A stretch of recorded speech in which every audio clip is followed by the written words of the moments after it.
Забравена художничка или подценен талант.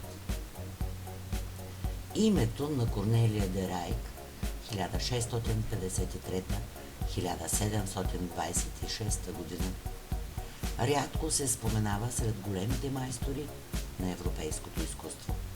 Но именно това поражда интересен спор.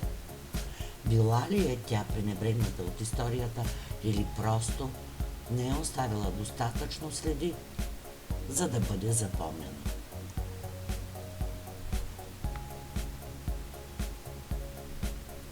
Корнелия де Райк работи в епоха, когато жените художници трудно получават признание.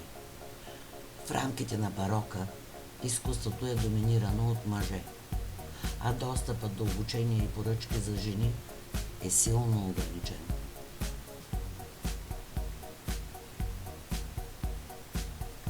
Това поставя под въпрос доколко нейната известност или липсата й е резултат от реалните й качества или от социалните условия.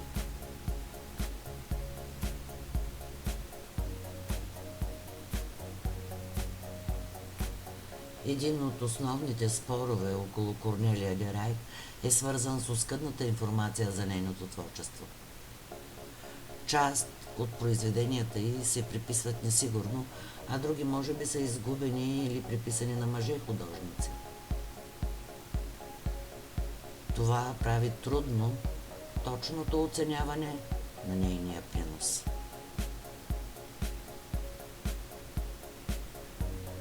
Някои изследователи смятат, че тя е била талантлива, но останала в сянката на по-известни имена. Други са по-скептични и поставят под съмнение значимостта й в художествената история. Така, липсата на ясни доказателства се превръща в основа на един продължаващ дебат. Днес Корнелия де Райк се разглежда като част от по-широкия разговор за забравените жени в изкуството. Нейната история повдига важен въпрос. Колко таланти са останали скрити не заради липса на способности, а заради ограниченията на своето време.